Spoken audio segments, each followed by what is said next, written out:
Hello, dreamers, and welcome to the 327th episode of Killafornia Dreaming. And before you say anything, I want you to know that I am not going to be playing any interrogations this time. I actually kind of want to take a deep dive into the content of this particular interrogation because I feel like that so much was missed in this case, and I really think it should be talked about. I don't know if I was just seeing and hearing things that were said by the investigators that they weren't picking up on, or if they were actually just sitting there and not really giving a shit about anything that was being told to them because they've already made up their minds that they were going to be taking this person to jail by the end of this conversation. Maybe a combination of the both, but I listened to this interrogation several times, at least 3 or 4 times all the way through. And what bothers me about the whole thing is the fact that nobody seemed to call this lady out on her bullshittery. So I'm going to. This isn't going to be a deep analysis of the actual crime because it's pretty cut and dry. And the defendant ended up pleading guilty to manslaughter or something like that and was given basically a slap on the wrist for ending somebody's life. And I need to talk about this. I'm going to tell you what this person said in their interrogation. Then I'm going to tell you what I heard being said in the interrogation. And with it, I really put together a theory of the crime that would have sent this person to prison for many, many more years than was actually handed down. I'll go ahead and just skip the usual introductory stuff with all the social media junk and panhandling that I like to do, and get right to where the story took place, which is actually the panhandliest of them all, Florida. This is the tale of reading between the bullshit, the ridiculous interrogation of Rebecca Rogers.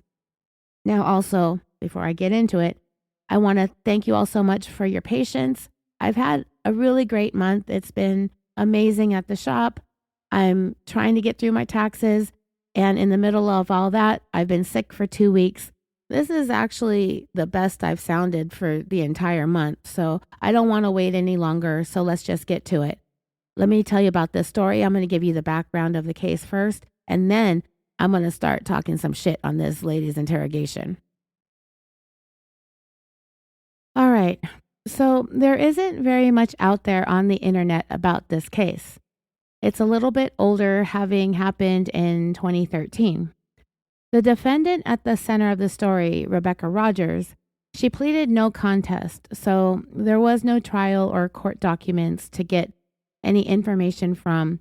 So I'll give you a short synopsis of what happened, but what I want to focus on is when the investigators on the case questioned Rebecca, I believe it was that same day, it could have been like late in the night or the morning after, but she went straight from the scene of the shooting to the interrogation room. I didn't have a lot of specific dates that I normally like to have.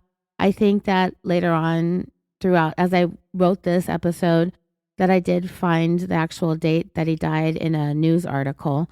And because he survived for, I think it was 2 days and then succumbed to his injuries. I really couldn't even find an obituary for him. So I can't even really tell you when he was born. I think I took a guess later on in the episode based on the age he was when he died. I'm even like I said, I even have trouble finding what day this all actually went down. But at the time that I was writing this, I found that this all went down in August of 2013 in Molino, Florida. It even took me a minute to figure out that this was a Florida case because I don't think I've ever heard of Molino, Florida. It's in the Panhandle, almost into whatever state's next to Florida. Is it Alabama, perhaps? I'd have to look at a map. I get those southern states. I know it's like Texas and then Mississippi and Louisiana, but then it gets kind of vague till I get to Florida. Sorry, I'm not like a geography aficionado. But anyway, they do have strong accents, which is another thing going on in this interrogation. I am going to tell you and quote her some of the things that she said. So I might slip into the way she pronounces things just because they just have a different way of saying words and wording things. But yeah, it does sound like they're in the South, though. And so, which is why it's important to point out, yes, it's Florida, but it's happening all up in the northern part. So basically the South. So anyway, in August of 2013, Rebecca Rogers shot and killed her husband of 14 years, I believe, Jason Rogers, who was 42 years old at the time. I believe that this all happened in somewhat of a walk-in closet of their master bedroom. I don't feel like there's tons of room in this closet. It's like not like a huge, like celebrity type of walk-in closet, just one where you can go in, look to the left, look to the right, and come back out. Rebecca claimed that when she called 911, Rebecca claimed that he was choking her. She said that early on during her 911 call. She said that Jason was choking her and telling her that tonight was going to be her last night alive. So she retrieved a gun that she had purchased 6 months earlier and shot him 3 times after having fired a total of about 4 to 5 rounds. The shell casings were found inside the closet. Jason took 2 bullets to the back and 1 to the head. The other rounds missed and hit the wall of the inside closet.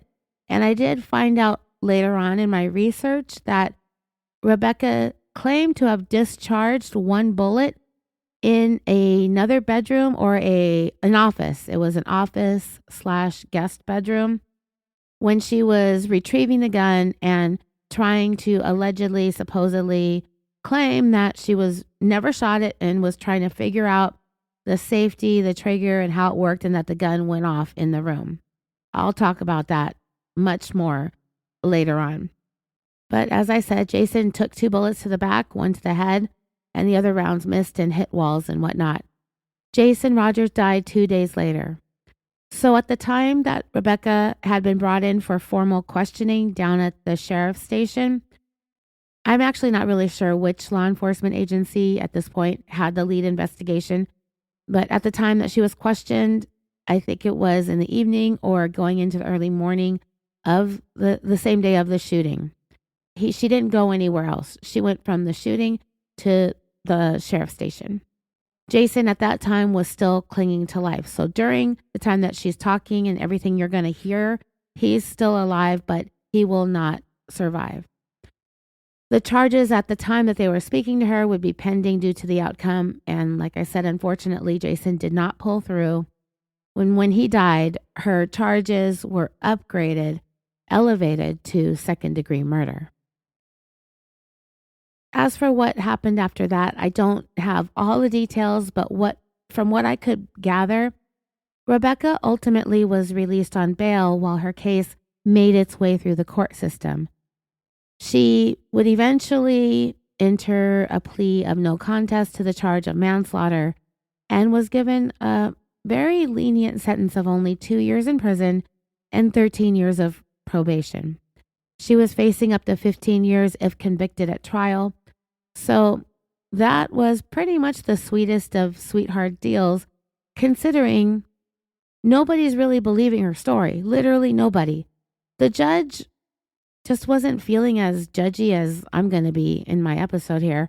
So I'm going to go out on a limb and say that the investigators and the judge, to me, kind of missed the mark on this one. I do like to give domestic violence survivors the benefit of the doubt when we come across a case like this one. But let's be real. Most of the ones that end up on podcasts, those survivors, quote unquote, weren't really suffering true acts of violence at the hands of their significant others, at least to a point that would warrant the use of deadly force. And to a point, even if this woman was abused by Jason, the way she told her story to the investigators in that interrogation room still does not justify killing him, because I do not believe for 1 second that there was any imminent danger or threat to her life. She would point to Florida's good old stand your ground laws, but to me, it doesn't work in this case. And even the judge would acknowledge that. He did give her the benefit of the doubt, though, and chose to believe some of her claims that Jason was abusive, but noted that it did not justify the use of deadly force. she had other options that she could have chosen. Now, Rebecca had or has 4 daughters. At the time that I wrote this, in the beginning stages, I didn't know if she had all of them with Jason. I did come to find out that she had one older daughter who was already out of high school, I believe still possibly a teenager, but out of high school and entering into the military. There's one that's, I believe, about to be driving, so possibly 14, 15, around there. They've been married for 14 years, so I would imagine she's close to that age. And then they have 2 more daughters together that are aged 4 and younger. I don't know how old the youngest one is, but I do know that someplace in this interrogation, Rebecca referred to her as my 4-year-old. And the girls, or at least the older ones, or maybe even one older one, they were involved in the story to an extent that either one or a combination of them begged for leniency in the sentencing of their mom. They asked the judge to not take her away for a long period of time. A second-degree murder conviction, if I'm not mistaken, based on what I know from the 2 cases out of Florida that I recently covered, means that there is a mandatory 25-year sentence if a firearm is involved. So getting only 2 years on a manslaughter conviction, to me, is beyond fair. Even Rebecca's mom echoed the same sentiment at her sentencing when she spoke. And I'm not really sure if she said it inside the courtroom or to the media, but she was relieved that her daughter, Rebecca, only received a 2-year prison sentence, as she should have been, is what she said. When she was sentenced in April of 2016, Rebecca was given credit for 42 days, which is the only reason why I knew she was out on bail the whole time. I did the math. She was sentenced on April 29th, 2016, with the 42 days credit and serving 85% of the remainder of that sentence. She would have had 584 days to serve when I mathed a little bit more.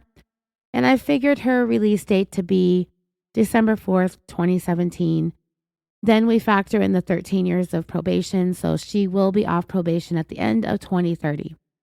Oh, and I was going to say that I think the daughter or daughters getting up and crying and begging for their mom to get a light sentence really tugged at the heartstrings, not just of the judge and the courtroom and the attorneys and everybody, but the media and the public as well, because they're very much in support of Rebecca at this time.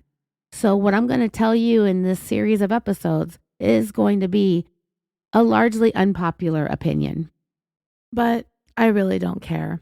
Jason Rogers got the death sentence, and his killer got 626 days in jail for making him that way. So, whatever. Obviously, this case was pretty open and shut, and there really isn't all that much out there to say about this story. I don't think that there was enough there to feature on Dateline or 2020 or 48 Hours even. But on YouTube, one of my favorite interrogation channels is called The Crime Scene, which is spelled SEEN. And I watched their videos from time to time, and that's where I found Rebecca's interrogation video. And for 2013, the sound quality and picture quality is pretty good. It's actually the detectives that are sometimes hard to understand because they're really not wanting to waste a whole lot of their energy on this woman. They're not even trying to pretend that they believe her or care about what she has to say. I don't even think, based on their demeanor and their line of questioning, that they felt like an interrogation was even really necessary. So it makes me kind of wish that they took it a little bit more seriously from the very beginning, instead of just making their judgment and not making a more concerted effort into calling Rebecca out on her bullshit. But I will say that their disinterest in any of her tears/no tears and minimal weeping that she attempts to do, while she also works really hard at distancing, she giggles inappropriately throughout. She dials up the dramatics and she tries to bring on waterworks. I mean, she's really hoping for them to buy into her fear and her harrowing stories of being a victim of Jason's abuse. But when you listen to what I have to say about all this for the hour and a half that I watched of the video that was uploaded, I highly doubt that whatever fighting went on between the couple amounted to abuse. And even if they did fight and things did get out of hand, I would even go so far to say that it was probably mutual just because of how it all ended, with him shot 3 times with his back turned to her. So let's get into some of the things that she said that caused me to believe that this woman got away with murder. And not only just murder, first-degree murder. I wouldn't even call this second-degree murder. I will go out on a limb and say I believe she committed a first-degree murder by being able to build up enough of a poor me victim narrative to not earn herself a one-way ticket to the Florida penitentiary. Now, getting to the interrogation. Rebecca walked into the room, and the video I watched started off with the usual stuff, getting Rebecca's information and whatnot. But this also included the reading of her rights. They gave her the fake reassurance that she was not under arrest and that she was free to go. But within just a few minutes, you can tell that they're just kind of going through the procedures just to get whatever statement she's going to give, and then they're going to slap the cuffs on her when they decide that they're pretty much fed up with her BS. They already know that Jason's been shot in the back. The scene of the shooting, which was pretty much the closet inside the family home in the master bedroom, had already been processed by this time. These detectives know more than enough rounds were fired off for this to really amount to overkill. And I do think that they understand that with gunshot wounds in the back, it doesn't necessarily tell the whole story, but it's enough of a story for these detectives to go into this interview not believing anything that she says about this being self-defense or stand your ground. The detective doing most of the talking is Heath Jackson. I'm going to call him Detective Heath as we go along. And the other detective in the room is Kevin Coxell. And I'll do the same. I'll refer to him as Detective Kevin. But usually what I end up doing is I just call them collectively the detectives. And the reason I'm not really clear what Kevin's last name is because the detective kind of mumbled a little bit. And they have Southern accents. I think it's Coxell, Coxel. But I'm not completely sure. But Heath Jackson, I got down pretty good. So they tell Rebecca that what they want to do is run through everything that happened. They want her to provide them with her version of the story. That's when Rebecca asked her first question, where, she pretty much tried to act like she cared.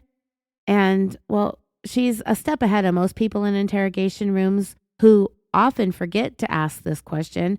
But she said, quote, "Can I ask how he's doing?" Just like that. Real soft, real demure, very meek. But I don't get that vibe from this woman at all.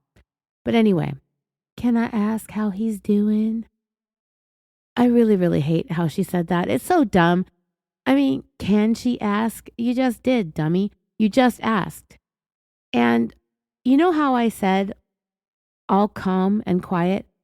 Can I ask how he is? I've never shot anyone to death, or in this case, at this point, almost to death, as Jason was still alive during this interview, but he will succumb to his injuries in 2 days.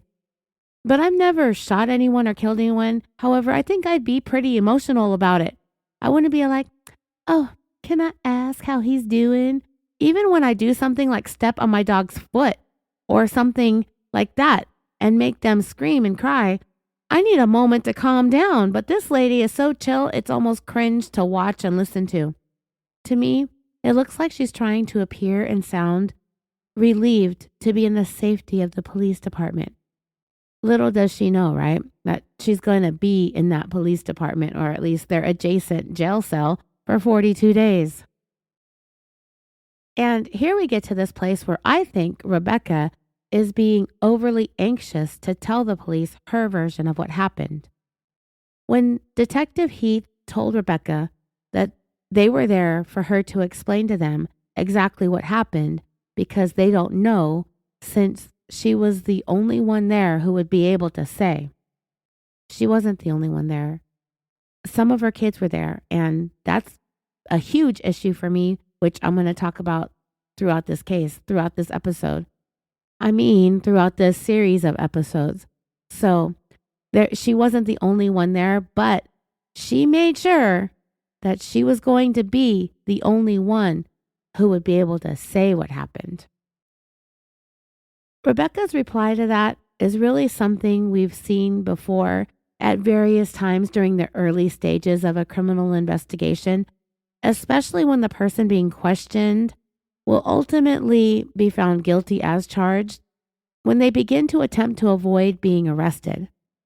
And one of the red flags is when they really want to start explaining their side of things to provide their alibi, or are just trying to get ahead of it by making that self-defense claim as soon as possible. And one point in her favor is the fact that she said it on the 911 call.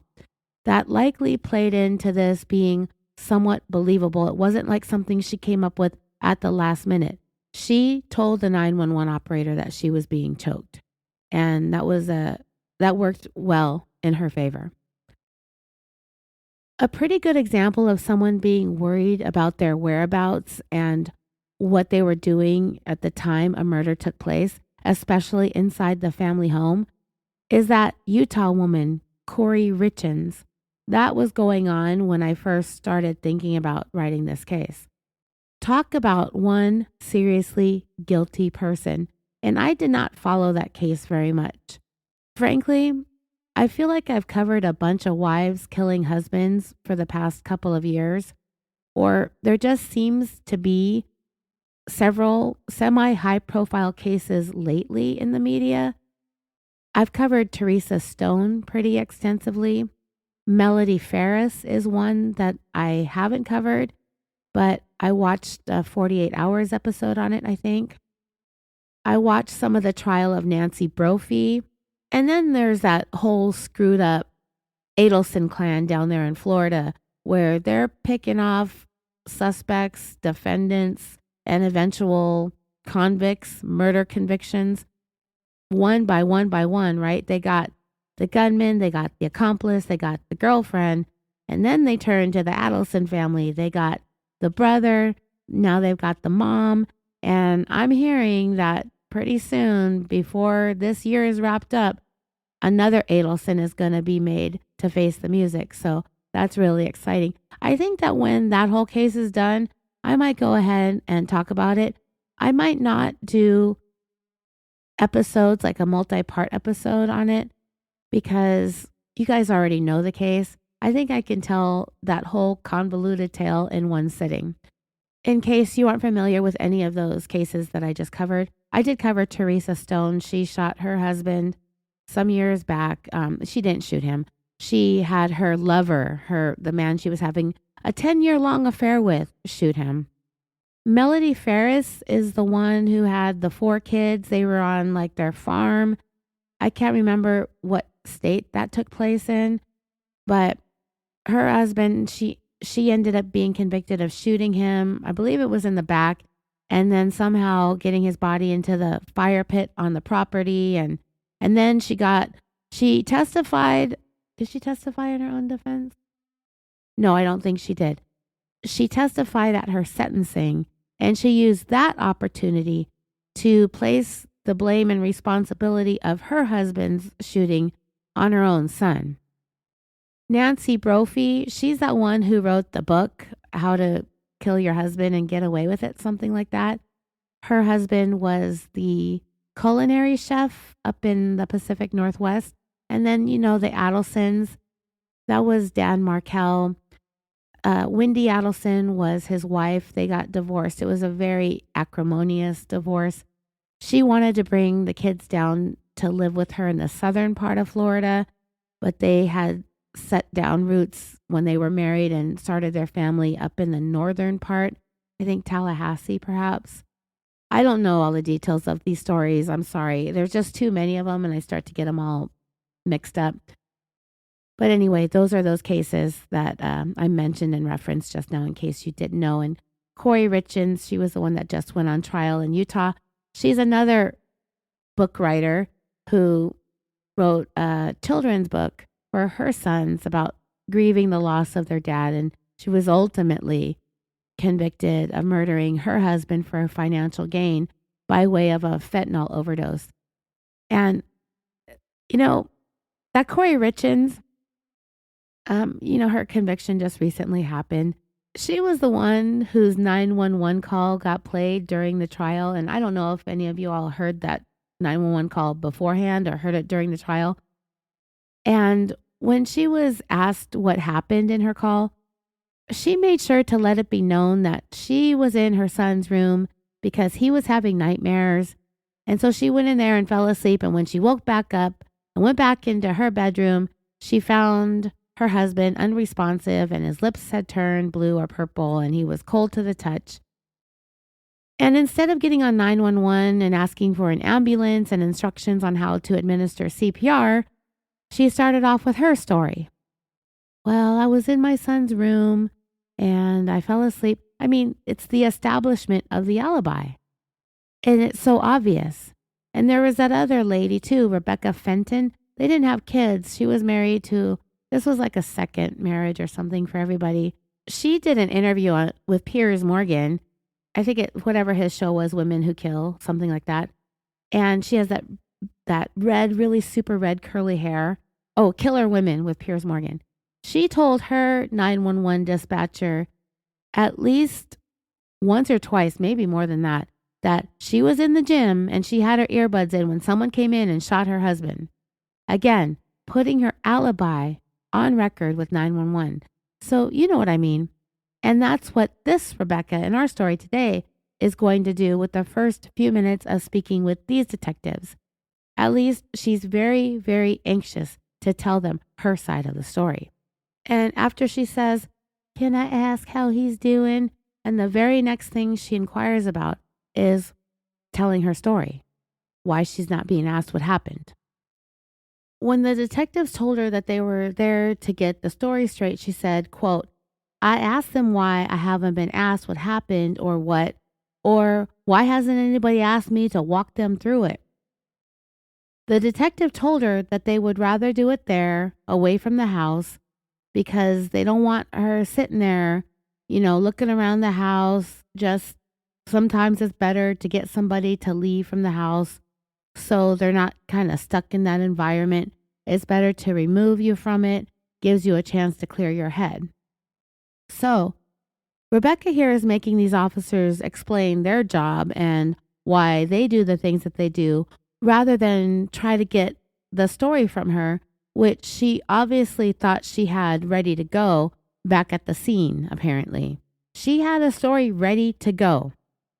I'm pretty sure that the average person would be pretty distraught after shooting somebody 3 times in the back and in the head to have the wherewithal to try and track down whatever officer is willing to sit there and listen to her story versus concerning herself with the status of her husband and her children. And she did ask him right towards the beginning of the interview, and the way she asked was way, way, way too calm and casual, but how he was doing. But anyway, the detective let her know that he's the one that needs to know the details of what her side was, not the officers investigating a potential crime scene, soon to be a murder scene. And oh boy, what she gets into next just really, really gets under my skin. This is classic. And you know what it is? All about her. Never mind the fact that she pumped her husband full of lead. She starts off by making this all about herself. So after Rebecca signs that she's waiving her rights, her Miranda rights, the detective asked if there was anything that she needed before they get started. And she says, no, just, and then she pauses. She paused for a moment because this is her next chance to make the shooting of her husband, like I just said, all about her.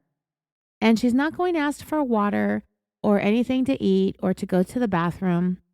Rather, she used this opportunity to begin or even continue to further her narrative that she is the victim in this whole tragic scenario of her husband's shooting. Never mind him, who is undergoing what would ultimately become an unsuccessful attempt at life-saving surgery. She needs to let it be known. When asked if she needed anything, she says, "No, I'm just sore." She's sore. OMG. I bet if I got shot twice in the back and in the head, I'd be a little frickin' sore too, huh? Well, maybe shooting a gun makes you sore.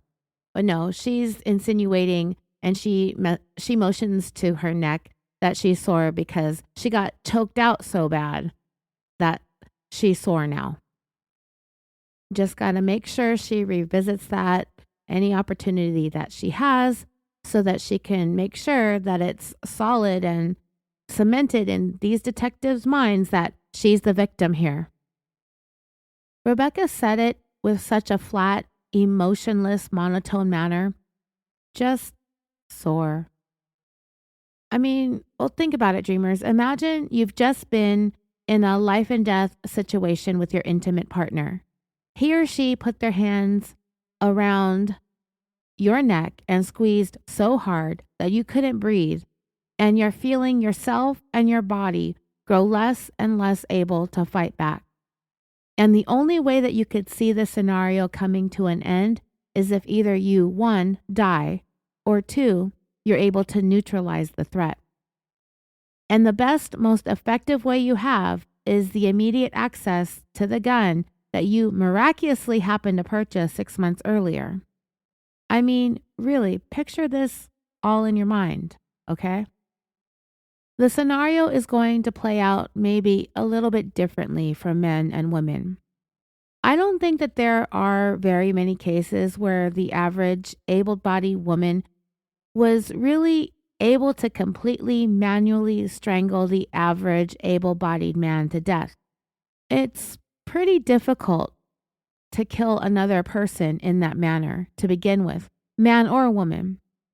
But I think for the most part, he would be able to defend himself against an attack like that. As for women, such as Ms. Rebecca here, it probably is hard to fight back against a man strangling you, right? I've never been strangled, but I will tell you, there was a time, a long time ago before Evelyn's dad and I had her. He and I were living in Long Beach, California. He struggled with a drug addiction, and there we were. I think there were 2 incidents where we were fighting about his drugs. Maybe 3. I mean, I was about 21, 22 years old, and I had pretty much lived a sheltered life up to that point, mostly, if not completely, due to the strict and abusive nature of my own mother's parenting philosophies. So I'd never really been around drugs, much less even begin to attempt to use them myself, by virtue of just fear and really lack of access and means. If you've listened to this podcast for a while, then you know that my mom was an obscenely controlling woman. That being said, I really had no clue as to how to deal with Evelyn's dad's addiction. Of course, I've learned so much since then. But I think that 2026 me would tell 1996 me that you can't love or fight somebody into sobriety. So when I tried those tactics, specifically taking his drugs and attempting to wash them down the sink or flush them down the toilet, whatever I was trying to do, he would respond by grabbing me by the neck with one hand and pushing me up against the wall in order to stop me. And I'm telling you this, sorry, I'm getting a little emotional. I'm telling you this because I feel justified in my judginess of Rebecca's story here. but it is a very terrifying feeling. And it just happens so fast, in a split second, your ability to breathe and speak is suddenly restricted. And in the instance with Evelyn's dad, I didn't think I was going to die, but I did feel all this pressure suddenly in my head, which made me feel maybe dizzy. It was like I had this rush of heat go to my head. And then to get pushed into a wall is another shock to your system. And this was almost 30 years ago this happened, and it's still very vivid how I was feeling, how my body felt to me because it had never happened before and it hasn't happened since. So for me, the fact was I was too maybe stunned or in shock that he had his hand on my neck like that. And I almost wasn't sure what was actually happening because my brain wasn't processing this whole thing as quickly as it was happening. The only thing I remember doing was grabbing his wrist with both of my hands, trying to relieve the pressure on my neck. He was pretty tall and he had a long reach, and he had his arm extended all the way out. So I wouldn't have been able to reach him to hit him or scratch him, and it didn't even really occur to me to try to kick him or knee him in the groin. I didn't want to hurt anybody, and I certainly didn't want to get hurt worse. And in my own head, I'm thinking, I'm just going to try to wait this out and not make it worse, At the time, Evelyn's dad was an aspiring boxer. It was something that was really popular, long before. Boxing has kind of fallen to the wayside because of UFC and that type of fighting. But he had aspirations of going pro one day. And I had only ever saw him in one sanctioned 4-round amateur fight, where they have to still wear headgear and protective gear and stuff. And his addiction ended up derailing those dreams. So even if I did try to knee or kick him, he probably would have been able to block it because he had very quick reflexes. But the moment didn't have a whole lot of actual fighting. I wasn't moving very much, and he didn't need to move very much. And I certainly wasn't like Rebecca and had this moment where, you're just going to die. So you just let your body relax. No, it wasn't like that. I was just in shock. I was stunned into complete, kind of like a possum or a deer in the headlights, I just couldn't believe what was happening in that moment.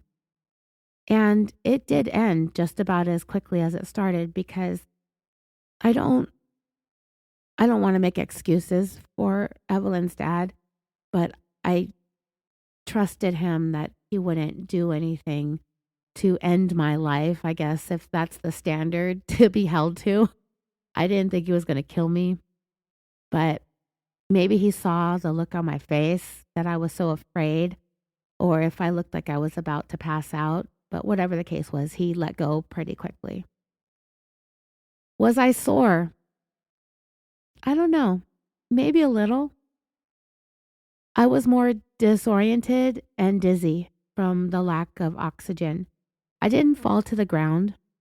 I went to sit down on the bed and I tried to collect myself. I waited for my head to start feeling normal again.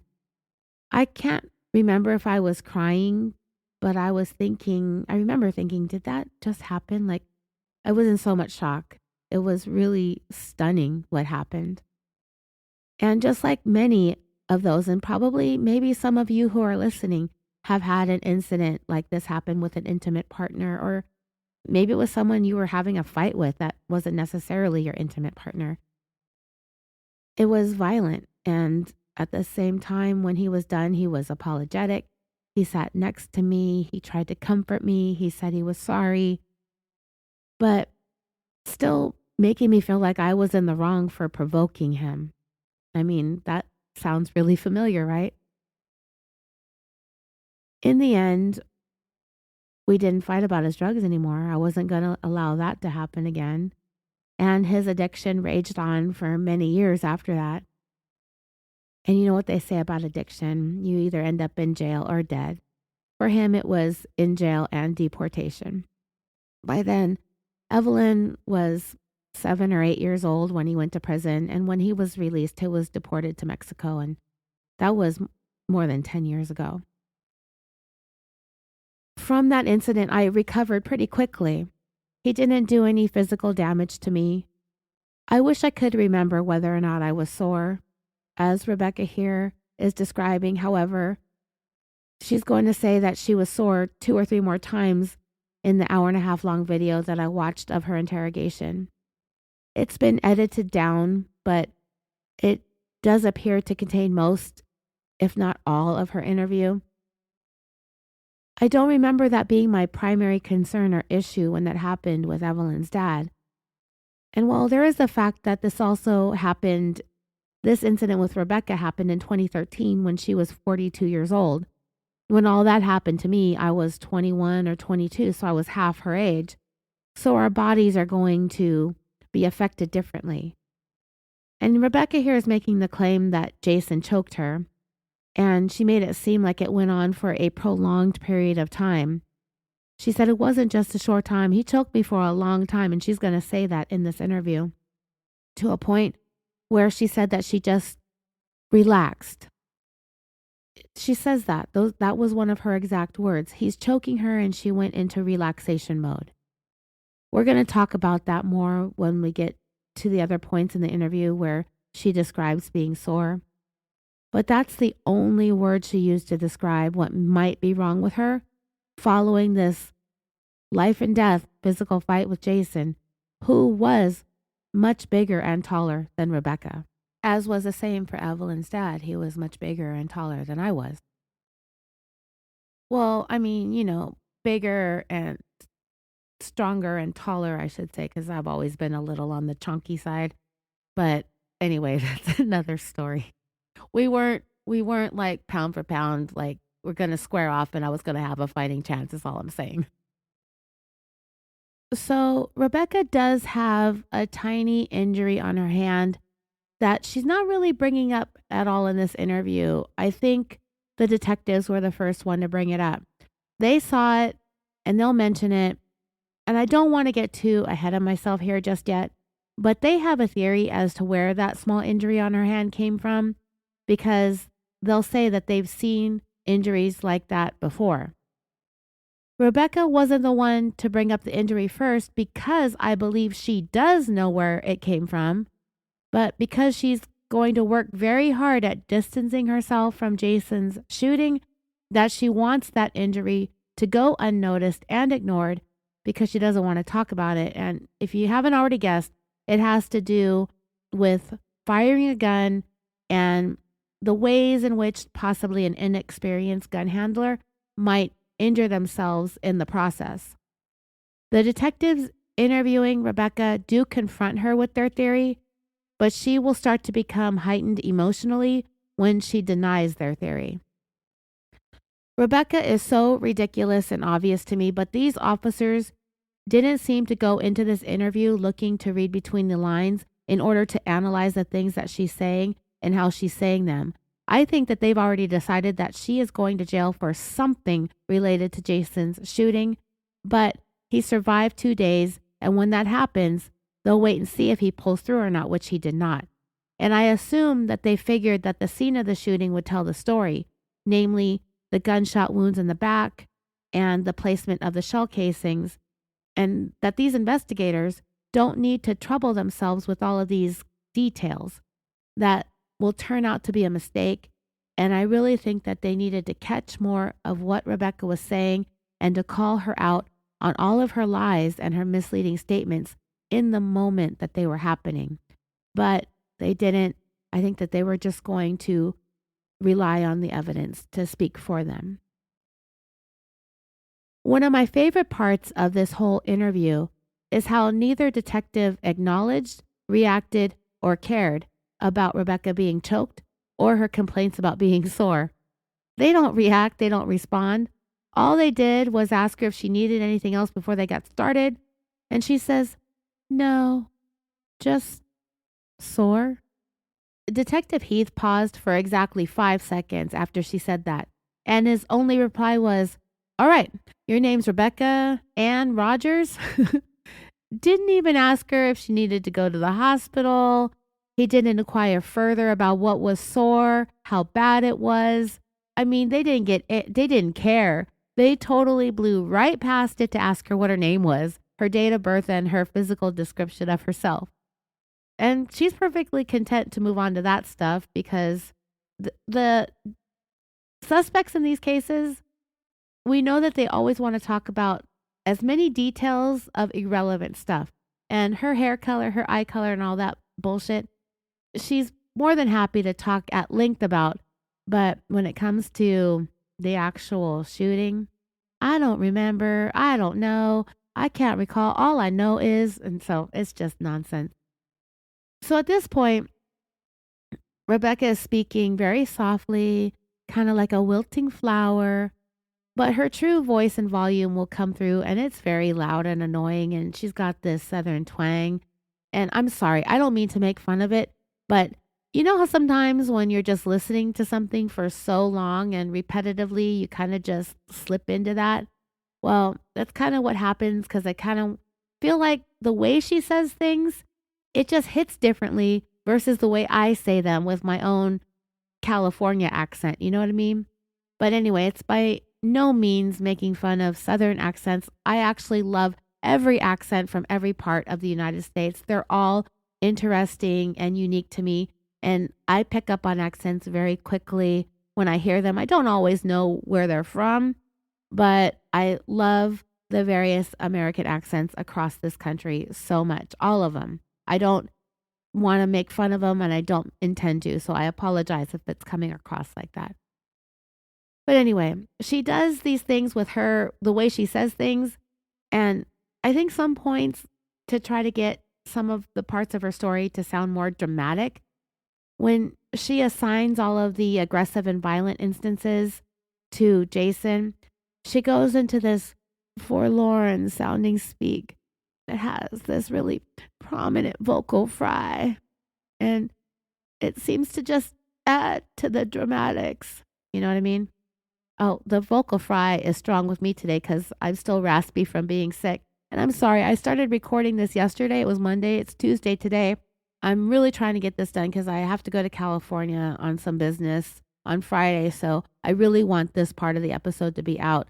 And if I am able to set aside a block of time for myself, I'll be able to record part 2 as well. Anyway, in adding to the dramatics, for something like that, oftentimes whatever it is you're saying is only as dramatic as the reaction that you get from those who are listening to you. So if Rebecca says something like, he was choking me, and I was like, no, stop. And the person I'm telling the story to has an, oh my God, that's so scary type of reaction, then the vocal fry did its job. But the problem for Rebecca is she thinks that she's telling a harrowing tale of how she fought for and saved her life. And she really does pause for dramatic effect and for the audience to have a chance to react with shock and dismay and sympathy for her. But these two guys just aren't doing it. So what ends up happening is she'll say something like, and I'm paraphrasing, she'll say, and he was choking me. And I was like, no, stop. Because she does say that in this interview later on. Like I said, I was paraphrasing, so I don't know exactly how she says it, but when I get to it, I'll tell you. No, stop. Pause for reaction. And then she'll say, well, anyway. And she'll just go back to her regular, normal, everyday conversational voice with her accent and everything. Yeah, so these two detectives are not reacting, not responding. They just move on to the next question, sometimes even cutting her off because they could not care less about what Rebecca has to say. And she's describing some pretty serious and violent acts being perpetrated against her. Well, not everything is that serious. The arguments that she's going to end up describing stem from very, very trivial and petty things that, for whatever reason, according to her, just set Jason off and caused him to explode into this furious rage, you know? Just really super minor things that Rebecca's claiming that Jason just completely lost his shit over. And it has you wondering, why is it that Rebecca can't seem to come up with a better story for the things that triggered Jason that night? Well, my theory is because nothing serious happened that anyone else could or would ever attest to or corroborate. So Rebecca had to think of something that wouldn't have caused a big scene in front of other people or the couple's 4 children. Like I mentioned earlier, they have 3 children together, and Rebecca has one eldest daughter from a previous relationship. She needed there to be a fight between them that was serious enough to lead up to her shooting him to death, but not serious enough for anybody else to have anything to say about it. Because look, if Rebecca had said that they got into a huge blow up over, say, an affair, that's an argument that can get loud. It can get physical, and it will draw the attention of their children or anyone around them that happened to be nearby during the time leading up to the shooting. Because when it would come time to provide answers as to what happened, and Rebecca would tell a story of an all-out, knockdown, drag-out fight that nobody else saw or heard, it would call her whole entire story into question. But if she described a fight stemming from something very low-key and petty, then she can control the narrative and what others heard and saw, which is really nothing. Nobody really saw anything, and nobody really heard anything. Only Rebecca. So she needed this life and death fight to be as quiet as possible in order for her to get away with her plan. I actually don't think that there was a fight at all between Rebecca and Jason. I think this was a planned, premeditated, first-degree murder from the jump. But it's been suggested that because Rebecca said on the 911 call that Jason was choking her, it meant that she didn't come up with the story later on after she had time to think about it, which apparently gave her story a little bit more credibility. But that's just malarkey.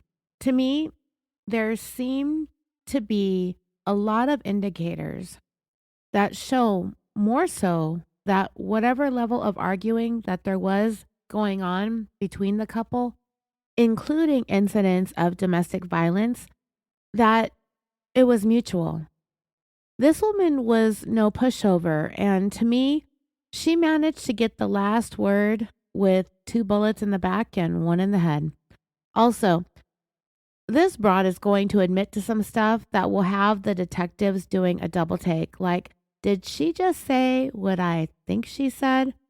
There's just so much here to talk about, and it's interesting how these murder suspects really do resort to the same tactics when it comes to distancing themselves or attempting to distance themselves from their crimes. Like, it's actually damn nearly identical how they all word things and handle themselves.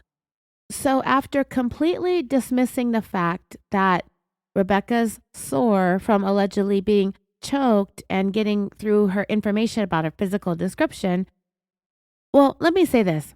Here is where we start to hear Rebecca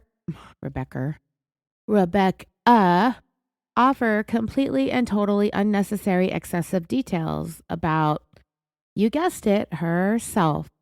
When they started asking her about her physical description, Detective Heath said, "You're blonde," and she brings up her hair being dyed, that she's gray, and he says, "We'll just go with blonde." Then he says, "Blue eyes," and she replied, quote, "Greenish gray, they change colors." It's like, just say what's on your ID, okay? Everybody, they don't need to know the whole story behind your dyed hair and the spectrum of your eye colors that you experience as the season changes while discussing the fact that you put 3 bullets into your husband. Just your ID, lady. Just your ID already. So we're 3 minutes in and I managed to get 54 minutes of content in already. And I just really cannot stand this lady as much as the commenters on the YouTube video that I watched, which will be in the link. So Rebecca was next asked who all lives in the house with her and Jason. She said that she and Jason had 3 children together. Their ages and who they are kind of important to the story because it sort of plays into my theory of the crime. There's Emma, JC, and Riley. Those are the 3 girls that the couple had together. Kayla is Rebecca's eldest daughter from before, and I am under the impression that Kayla was not living in the home full time, but was in some capacity enlisted in the Navy and was home at this time that the shooting took place, graduating from something. Rebecca didn't specify what school in her interview. We haven't even got to that part yet. But she said that Kayla was leaving in a week to go back to Hawaii. And I do believe the timing of Jason's shooting absolutely coincided with Rebecca's eldest daughter, Kayla, being there, not being a coincidence. I don't think her being there is a coincidence. I think it was part of a well-laid plan to basically execute Jason. I think the whole evening was planned, and I do believe that Rebecca would not have been charged with second-degree murder or even manslaughter if more time was put into analyzing how Rebecca manipulated the entire afternoon and evening in order to pull off her self-defense cover-up. So, dreamers, what am I getting at here? Well, I think Rebecca knew that she would need a third trusted adult staying at her home and in close proximity to the family at all times in order to take care of the 3 or possibly even 2 younger children if and when she did manage to shoot Jason. So I think that Rebecca totally planned this around her oldest daughter's visit, and she needed someone that she could trust to be on her side no matter what the truth was. Children are often the staunchest supporters of their murdery parents. I won't go so far as to say that they're in denial about what we know their mom did. Most of the time, I do believe every word that children say about their parent being innocent, even in the face of undeniable proof. They just choose to believe their parent could never do such a thing, and if even there's a minuscule amount of doubt, they'll cling to that. And this kind of brings me to my thoughts on the motive. I tried looking around online for information about this case, but it is 13 years old, and most of the articles are from Rebecca's local area. And all the commenters are pretty much, or at the time, were pretty much on her side, believing her to be a domestic violence survivor. I don't think that they've seen her interrogation, or at least they didn't see it at the time that they left their comments years back when these articles were being published. Otherwise, I think that they would change their tune if they really watched this interrogation and paid attention to the words that were coming out of her mouth. There is nothing about anything Rebecca says or does that ever indicated that there was ever any kind of threat to her life prior to this event, up to and including the evening that she shot him. But I will say that I don't know if there is a clear motive for Rebecca killing Jason beyond it being a matter of self-defense. Because I don't believe her claim, and I do believe that this is premeditated, I have to wonder what the motive would have been. And because this never made it to trial, a prosecution motive theory was never laid out, and no one else has ever spoken on it beyond Rebecca defending herself. There is also no speculation or discussion about this case anywhere online, except in the comments of her interrogation video.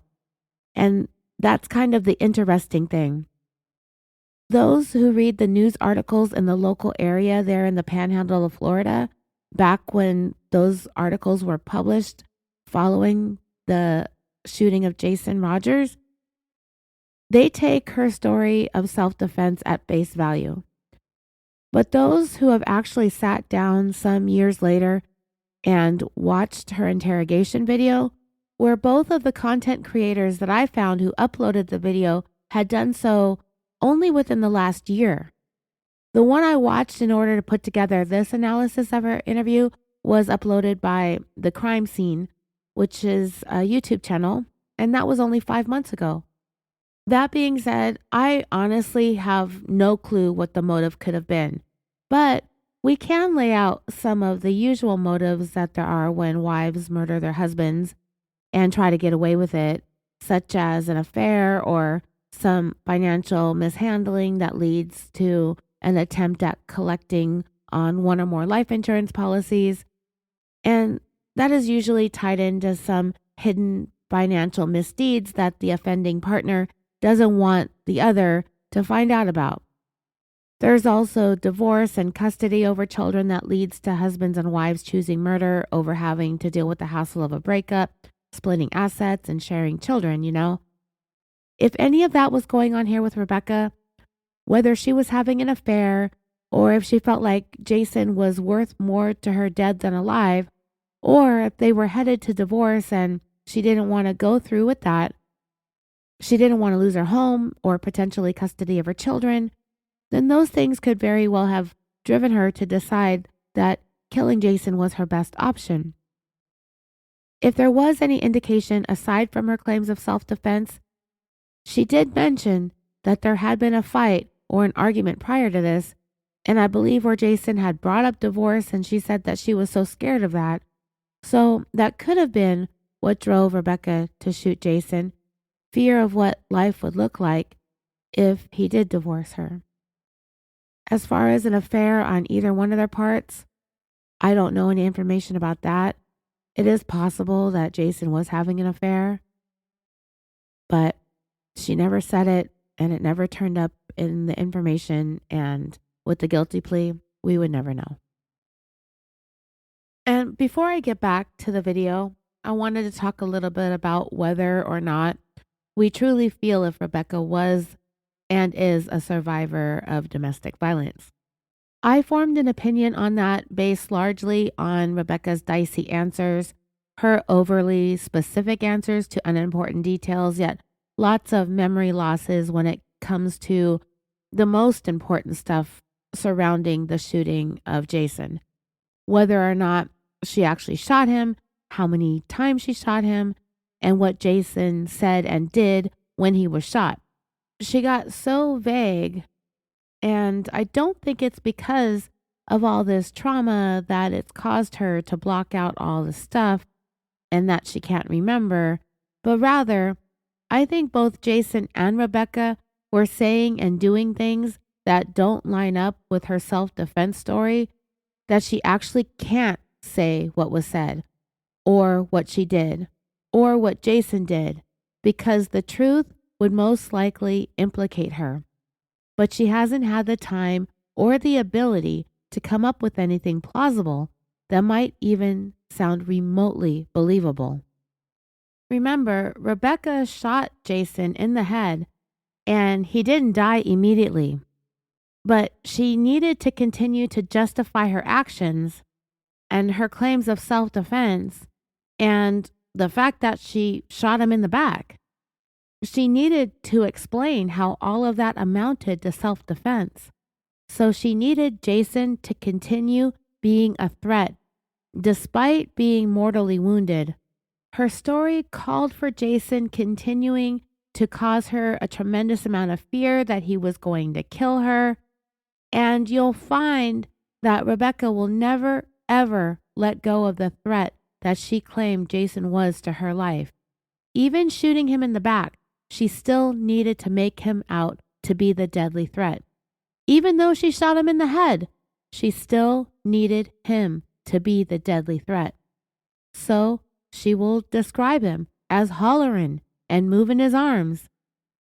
I highly doubt that this guy was that devastatingly wounded, yet still continuing to be the one that was the threat. I'm not saying it is impossible, and I cannot speak to what that feels like to shoot someone who is coming for my life. Would I still be scared even though I neutralized the threat? Maybe, but would I feel fairly comfortable that I got the majority of the advantage at that point? Yeah. There are so many things that I'm pretty sure that I would do differently if I was confronted with this situation. So many things. But at the same time, I don't know because I've never been confronted with that situation. So I can't speak to it definitively. But if it were me, what would I do differently? Well, let's start with the fact that if I shot the man that I loved for a decade and a half or more and had 3 beautiful daughters with this man, if I built this home and this family with this man the way that Rebecca did, she clearly had some kind of love for the guy, right? I mean, you would think. She claimed to have stayed with him despite one alleged minor dust up, so to speak, prior to the shooting. When she will be asked if she had been abused by Jason before, she will say, "Yeah, one other time." Look, when I've listened to a woman recount a story of true domestic violence, it entails incredibly frequent incidents of abuse. Not just physical abuse, but abuse across a spectrum of ways that a man can abuse a woman. The fear and the control over the victim is such a prominent theme in the relationship. The victim usually spends every waking moment working on not triggering their abuser. They do walk on eggshells. They do everything they can to make sure that they don't piss their abuser off. For example, I might be getting a little bit ahead of myself here, but as we go along through this interrogation/interview, you're going to hear Rebecca describe an ongoing issue that they have over Jason continuing to smoke cigarettes when they both decided that they were going to quit together. And she will claim that it was an argument of his failure to live up to his end of the bargain when it came to quitting, that when she found out that he had a pack of cigarettes in his truck that he was supposedly hiding from her, she will claim that he smokes behind her back when he's at work. So when he's home on the weekends, he doesn't smoke. And that in turn causes him to get into a bad mood over the weekend because of it, because he can't have access to his cigarettes or whatever. So she's so damn adamant about Jason stopping this terrible, sinful behavior of smoking cigarettes. Yeah, that's the worst thing that Jason does that Rebecca could come up with to make this story happen for herself. Because why? Why something so petty and stupid? Well, I'll tell you why. There's probably nothing else worse to speak of that could be proven. Jason being a smoker, struggling to quit, is something that could easily be corroborated by asking his kids or his parents or his coworkers, right? So that became the only thing that Rebecca could think of that would possibly be a point of contention in their marriage, and that will be what caused this whole clusterfuck. She grabbed his cigarettes from his truck or from his possession somehow and proceeded to break them in half. Just let that sink in for a moment, dreamers. You're in this horribly difficult, painful, traumatizing, physically abusive marriage. I mean, first off, are you really going to want to fuck with the cigarettes?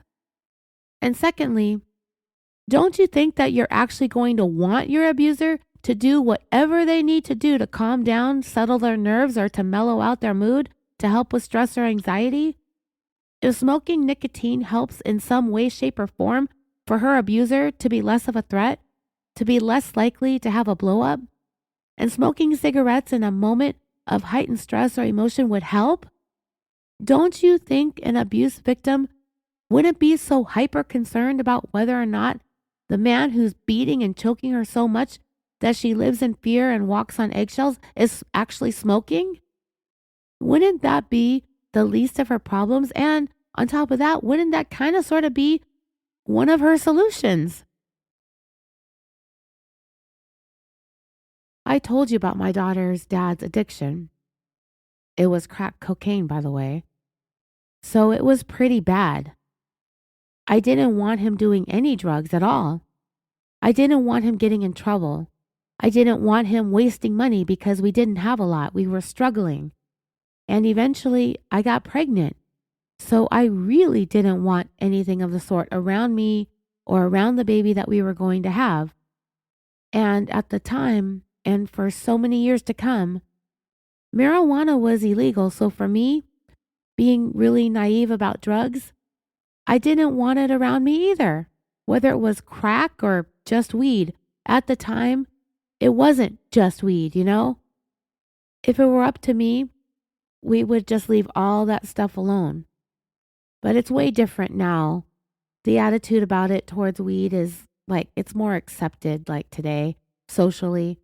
But as someone who had been threatened and physically threatened, well, basically attacked by a person over drugs in the past, if smoking weed could help him take the edge off his addiction to crack, I was all for it. My thought was it was the lesser problematic drug. So if it kept him from crack, then I was willing to put up with it. Of course, even back then, I knew once an addict, always an addict, that feeling, that addiction, it never really goes away. It flares up, it gets fed, and the satisfaction of that high wears off, but the craving for it always circles back around. And smoking weed to help cope with addiction to harder drugs doesn't work after a while. And so the cycle starts over again. But anyway, the point is, the victim of abuse probably is not going to do things like break their abuser's cigarettes. They'd be way too afraid of the consequences. But anyway, I'm getting way off track. I got to get back to the interrogation video because I've barely put a dent into it. And it's like an hour and a half long. So this might turn into several episodes, hopefully around 3 or 4. But like I said, at that point, when we started getting into the cigarettes, I was getting ahead of myself, even starting to speculate about whether or not Rebecca is in fact a survivor of domestic violence is what I wanted to talk about. I don't suspect that the fights between them didn't happen. Couples fight all the time. But I have this feeling that Rebecca gave just as much as she got. She's just not going to bring up the kind of history between the two of them across the 14 or 15 years or so that they'd been married that would see this marriage end in this kind of violence. But you can be the judge based on what I tell you she says as we go along here. And if you should be so inclined, I'll leave the link to the videos in the show notes. One of them is 45 minutes long, I think. One of them is about an hour and a half. I'm talking about the one that's an hour and a half long. So getting back to it, after getting all her details out there, especially all the specifics about her dyed blonde hair, but it's really gray, so we'll go with blonde, and her blue eyes, but they're greenish gray because they change with the colors of the wind, that will be the last time that Rebecca gets that specific. You know, around the super important stuff about the day you shot your husband 3 times in the back and in the head, you got to get that hair and eye color super duper accurate, right? Well, next, they'll ask her pretty casually, considering the circumstances, tell me how your afternoon started or how your day went. Of course, Rebecca will gladly make the shooting of her husband all about herself once again. She did ask about Jason in the beginning, like I said, but that was to make sure she didn't forget to put that token moment of concern out there. Get that out of the way so that she can now focus on herself for the rest of the hour. So she asked, so you mean from when I woke up? And the detective was like, yeah. She's going to get the chance to start from the time that she woke up, so she gets through her entire day to demonstrate what a loving, dedicated wife and mom she really is. Even on the day that she would end up shooting her husband and ultimately killing him. She doesn't know it yet that he's going to die in 2 days, but she must know it's pretty dire considering she put a bullet into his skull. I tried to picture myself in this interview room just hours after shooting the father of my children, or child as it were, but I can't say for sure. However, I think I would be worried about my kids going on with life for the rest of time without their father. Any of you out there who have ever worried about a parent or their health or their well-being, may have had a similar experience to myself when it came to my dad. I became aware early on that my dad was much older than most of my friends' dads, so I vividly remember having this fear of my dad dying throughout my childhood. I'm not sure if it was a fear of his death that would get to me or the fact that I would have to go on without him and only have my mom around. And well, most of you know how all that went. My dad's death was always in the back of my mind. Then, after I had my daughter and her dad wasn't around much, I worried about her. If something were to happen to me while she was still young, if she'd be left to depend on my mom, that worried me more than anything. So, having said that, sitting in this room with these interrogators, I'd be beside myself with fear and confusion about how to go on, how to finish raising the three kids that Rebecca had with him on her own. I'd just be worried and I'd want to get back to them as soon as possible. And I'd want to be available to get the updates about their dad so I could comfort them and take care of them as the news trickled down as to how he was doing and how the prognosis was. I would just want to be with my children. But sitting in this room, it really feels like the most important thing to Rebecca is making sure she gets her self defense version of the story out there and on record so she can make sure her ass is covered. So, what Rebecca will end up saying about her day is, I believe, meant to further her own narrative of just how family oriented and fun loving she was supposed to be that day, rather than the woman who'd end the day by shooting her husband in the back after an incredibly petty fight. If you're going to believe that that's what she said happened and that's what actually happened. If it's the truth, then yeah, it's petty as hell. But like they say, I guess wars have been fought over less. So naturally, Rebecca has to start with the irrelevant bullshit that covers exactly what the family didn't do. The very first thing this woman had to say about the day was, well, we were actually going to go canoeing today. And Jason went to the grocery store because Kayla wanted to go canoeing before she went back to Hawaii.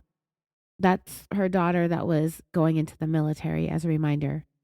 And so she had invited a friend, and Emma had invited a friend. And he checked the weather last night and said it was supposed to rain. So he said, it doesn't sound like we're going to go. It's not good planning. Like I said, dreamers, so vitally important to Jason's shooting, right? To let these detectives know all about the things that they didn't do. That the girls had invited friends over for a canoeing outing and that her soon-to-be shooting victim went to the grocery store and they end up not going because Jason checked the weather. Totally vital information. Rebecca paused for a second, and if you do go and listen to this interrogation on your own, you will see that Rebecca actually pauses a lot in order to give the detective the opportunity to react or to ask follow-up questions, but they really don't do that throughout most of the interview. In fact, most of the time, Rebecca either just says, anyways, after she pauses, or they completely ignore what she says and keep asking their own questions. It feels like they know she's lying and they just don't want to waste time feeding into it. She's already been given her boarding pass for the county jail cell. She just doesn't know it yet. So I think she thinks she could talk her way out of this. So I guess they're just giving her the opportunity to try for their own personal entertainment and ours, I guess, now. So Rebecca continued, anyway, so we just thought, okay, well, we'll wake up and see how it goes. We all woke up and it was raining. So Kayla got in touch with Lisa and told her it's raining. We're not going to go. Emma had gotten text messages from her friend because they were all supposed to come at 8 in the morning. And she said, look, it's storming. I'm not coming. Again, dreamers, just vital, pivotal, pertinent information about everything that everyone's not doing on this really, really tragic day. Let's talk about everything we didn't do. It bugs me so much. Rebecca continued, quote, so I woke up to JC coming in my room, which she normally does. She's my 4-year-old. She comes in and snuggles in the bed. Another pause happens that gets ignored. Jason was in the bed. I got up. I made some coffee. Jason got up. He really didn't say much. He went and took a shower and then he got dressed. And I said, what are you doing today? And he said, I'm going to get the lawnmower, because he had dropped off the lawnmower at Bent Hendricks a couple weeks ago. So here we are again with the non-important information. Hendricks is spelled with an X. It's a lawnmower repair shop in Molino, Florida. Because, yeah, we need to know all about the lawnmower. Why? Well, let's see what Rebecca has to say. I have no idea why she's inserting all this extra stuff, but she next says, quote, he had dropped off the lawnmower at Hendricks a couple weeks ago and he was going to get a haircut. And so that's when he went to get the lawnmower. And I guess they told him that still had 3 more weeks ahead of him. So he wasn't happy about that because it's been 2 weeks already. And he said, I guess I'll just have to call him, or I don't know. I didn't really ask. That's his. And she giggled at this point. And right there, the first time that Rebecca starts to giggle while talking about the lead up to her shooting Jason, I find it to be really unsettling. And I swear there is something about the timing of Rebecca's voice going into that vocal fry at these points that she seems to want the detectives to be focused in on or to bring attention to. And here, I think she wants it to be known that this was the start of Jason's whole mood and his whole day just going to shit. She needs the guy to be outrageously angry to the point where he wants to choke her to death. So her shooting can appear justified. And this is where she decided to go first. And that is to place all of the responsibility for the entire mood, vibe, and energy of this day on Jason. She might not have really been thinking about it in the moment, but she had time to reflect, remember? She had wondered why nobody asked her up to that point for her side of the story.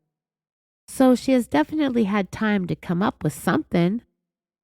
I'm sure Jason was mildly irritated about not being able to get his lawnmower, but at the same time, when you drop something off at a repair shop, no matter what it is, a lawnmower, a vacuum, a car, anything, that repair shop will tell you, will give you a call when it's ready. They've got to order parts. They've got to fix it. They got to make sure it works right. So, I don't know. She didn't make Jason out to be that upset about it, but at the same time, what's her point? Why even be talking about this? If for nothing else, it's to set Jason up to be in a foul mood, a theme that Rebecca will continue to build upon.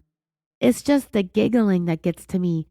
Even when you go to the comments, people will point out how uncomfortable it is to listen to this woman talk about shooting her husband so calmly and then giggle about it. So we're a little bit more than 6 minutes into this interview. And at this point, Rebecca is going to say something very, very important. And it is still kind of early in the day that she is recalling this to have happened or not happened, depending on whether or not you believe her. But after she dismissed what Jason supposedly said about the lawnmower, because remember, she didn't really complete what she said. She goes, I don't know, that's his, whatever.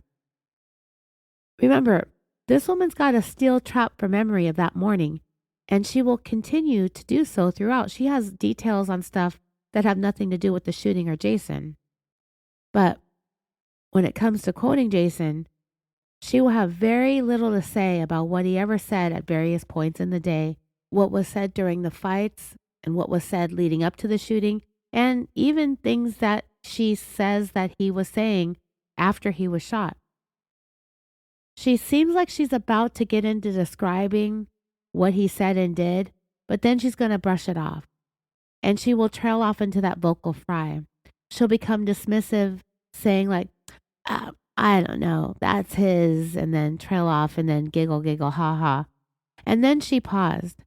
And the reason why I'm getting into so many details about this moment is because I think Rebecca is starting to pick up on the fact that these detectives are not really buying what she's selling, and she knows it. She also needs for this day to be as normal as possible to make it seem like none of this came about due to anything she ever said, felt, or did at any time during that day. All of this has to fall onto Jason. In order for the shooter to look like the victim, she has to portray him as the one who became so progressively irritated and upset as the day went on that it's no wonder she ended up having to shoot him. And this is the first thing that Rebecca will say to set him up for being deserving of having been shot in the back. For her story to work, Jason has to deserve it. And getting irritated over the lawnmower is how Jason's day started right out of the gate. It's very subtle, and I don't even know if the detectives were actually going to go down this line of questioning in this moment. And it's just about 6.5 minutes into the video, after she giggled, one of the detectives was about to ask a follow-up question that started with, "Were you and him?" And then she cut him off and said, "I wasn't with him." The detective paused for a second and said, "But we're to that." And at that point, he was stammering a little bit to ask a question. But Rebecca, instead of carefully listening, she's too concerned about getting her story out there that she cuts him off, and she very quickly and sternly and with a level of definitiveness that she has nowhere else in this interrogation, she goes, "We were not fighting, okay?" And the detective quietly said, "Okay." It was a really strange thing for her to blurt out. She assumed that these detectives were going to ask her if they were in a fight because they know that her story is going to be that this is self-defense. She brought up Jason being upset over the lawnmower, and she stated that Jason said they'll just have to call later, which is what the average person would do for a repair job to see if it's ready. But apparently in this situation, according to Rebecca, it was an afterthought. And then she cut herself off and stated that she didn't know. She dismissed quoting him and said that was his whatever. She never finished her sentence. She just abruptly stopped her statement. And I think she did so based on what she was seeing on these investigators' faces. So they were about to ask what she assumed was going to be if this turned into a fight. But she squashed that very quickly and announced with certainty that they were not fighting, okay? She volunteered that information very quickly, and it really felt out of nowhere, and I can only imagine that it came to her mind based on what she was seeing on the looks on their faces. It really stood out to me how definitive she was when she said that. They were not fighting, okay? It was so strange that I watched it several times, and I even went back later and left a comment about it. Because don't forget, Rebecca needed this day, from her perspective, to seem as normal could be. And to point out this so aggressively that they weren't fighting is placing the blame of the day ending up with him shot 3 times in the back that she never saw coming. Like they were fine. They were happy. She loves him. This all stemmed from him, though. This entire ordeal would have been way out of pocket for her on any given day. But placing the responsibility for her having to shoot him has to be squarely on him. That's why I think she's framing this whole day around Jason and his temper and his annoyance and his flying off the handle and his overreacting to a point where she needed to resort to deadly force. So, issue number 1 that caused Jason to get shot was his attitude about the lawnmower. He has to be the one who would have started the fight over it, not her. So bear that in mind, dreamers. This whole quote, We were not fighting, Kay. It'll be important in another few minutes or so. So after the detective said Kay, she said, and then from there, Emma and Kayla asked their friends if they could come over instead and have like a movie day. And I was like, not a big deal. Ask Dad. And he's like, I don't care.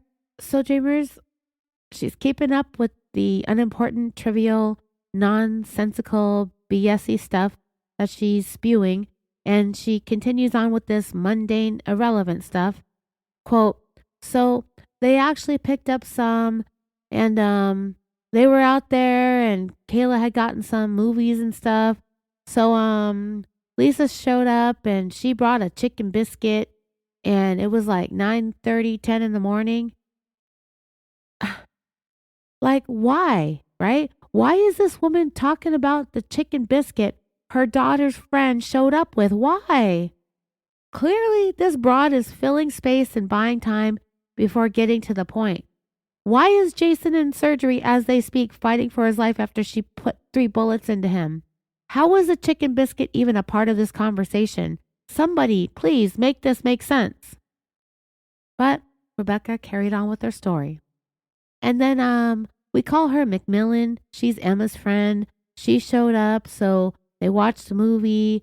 I was there, and then they stopped and ate lunch because they didn't like the movie, so they stopped it. So we had sandwiches, and I had soup that I had made this week, homemade. I mean, Dreamers. Isn't it annoying that she has to point out that she had homemade soup for lunch and that all happened because the kids didn't like the movie that they picked out? It annoys me to no end how stupid the stuff that this woman is talking about actually is. Just hours after shooting her freaking husband, I would not be sitting there talking to the detectives, hoping that I'm not about to get charged with attempted murder. I would not be sitting there talking about my stupid homemade soup. I would have really lost it if she started talking about her recipe. Then she said, and Jason ate with us, and I asked him if he wanted to have a date night, and he was like, okay. You know, we haven't been out. The kids were going to be home to watch the little ones. So I said, hey, I have a gift card. I had a $25 gift card. I said, we can either do Bonefish or Outback. And he's like, sounds good to me. So here, maybe I'm overthinking it a little bit. But to me, this all is a part of her setup to add some normalcy to the day without, again, being the one responsible for setting up the whole thing to go down the way that it did and having this evening culminate in Jason's shooting. I think Jason getting out of the house was part of the plan, even if it was merely a stalling tactic to make sure the house was cleared out of the older kids first before she decided to start shooting.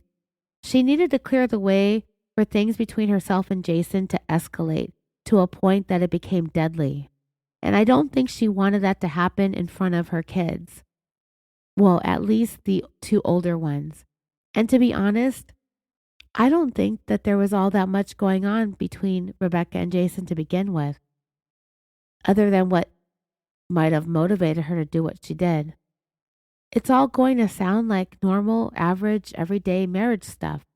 Getting irritated about the lawnmower, talking about going to dinner. She wants it to seem and feel normal, as if she didn't even see any of this coming. But she also needs it to escalate to a point where deadly force was warranted in order for her to protect herself from him. And not taking full responsibility for setting him up to get shot is also what she will be attempting to do for the entirety of this interview. Even the idea of going out on a date night, it was her idea. But at the same time, she tried to make it not her idea by making sure she pointed out she had a gift card. The gift card is the reason why we're going out on a date night, not because she asked him, and definitely not because she's setting him up to get murdered. But it's the gift card that got them going out on the date night, and it will be the gift card's fault that this alleged date night is about to go to shit. Anyway, getting back to it again. Rebecca continued. After Jason and the gift card agreed to go out to dinner, Rebecca said, he went to get his hair cut. When he came back that afternoon, he was asleep, took a nap. I think he got up around 4 and it might have been almost 5. I'm not sure. It was a couple hours he slept. And here Rebecca's going to come up with the second major thing that's going to perhaps set Jason's mood off the rails for the afternoon. She said, he said the kids kept waking him up because they were loud and going into the hallway and stuff. And I had taken a shower and stuff. But we left and we went to the Outback. We had dinner. We didn't wait. We went to the bar instead of waiting. It was a 70-minute wait. That seemed like a long time, but it's a Saturday night. It's getting towards the end of summer vacation. I did look it up. The 2013 school year in Escambia County, Florida started August 19th. Jason died on the 20th. I found that in an article. That was something that I had mentioned in the beginning I wasn't sure of. So all this happened that Saturday night. It was August 17th, I believe, or 18th. You can't even Google to find the dates. What I had to do was eventually run across enough articles and find some related stories about the shooting and then math your way back in time to pinpoint the night that Rebecca shot him. And my information came from local newspaper articles, and they were regarding Rebecca's charges being upgraded to second-degree murder when Jason succumbed to his injuries that Tuesday. So let me see. It was Saturday night. That was the 17th. Sunday's the 18th. Monday's the 19th. That's when the school year started. He died on Tuesday, so that would be the 20th. And you all could probably figure it out, and it goes without saying that I do not believe that this shooting happened the weekend that school was about to be back in session being any kind of coincidence. I don't believe that for a second. And this goes back to Rebecca's oldest daughter being in town before having to head back to Hawaii for her military obligations. I fully believe that Rebecca used her daughter knowing that she would need her help in effectively putting forth the narrative that Jason was a physically abusive monster. And it kind of worked, considering the plea deal amounted to 15 years of punishment for manslaughter or maybe even second or third degree murder. Well, maybe not second degree murder, but there may very well be 15 years of some kind of punishment for on a variety of levels for these offenses. But Rebecca here only got 2 years in prison and 13 years of probation for ending Jason's life. And either one or both of her older daughters, I don't know how many of them got up there and begged the judge for mercy at sentencing, but to an extent it worked. But I think the judge knew in the back of his mind that there really is no true justification for shooting somebody in the back and calling it self-defense. So while I do not think that Rebecca got a fair punishment for killing her husband, the judge couldn't let Rebecca completely off scot-free, and whatever leniency that he or she showed to Rebecca, he or she probably did it more for her 4 daughters than for her. And if Jason would have survived, the girls may not have been as desperate to save their mom. But she was all that they had left. So that's all they really had left to fight for. Rebecca Rogers robbed them of a life with their father. Somebody else has to be there for them. Somebody else has to do dad things with them. And I'm not saying that moms cannot do these things at all, but traditionally speaking, and from my own experience, minus the last one I'm about to mention, do stuff like coach their sports teams, teach them how to drive, walk them down the aisle. All the things Rebecca, she got to be around for, but not their dad.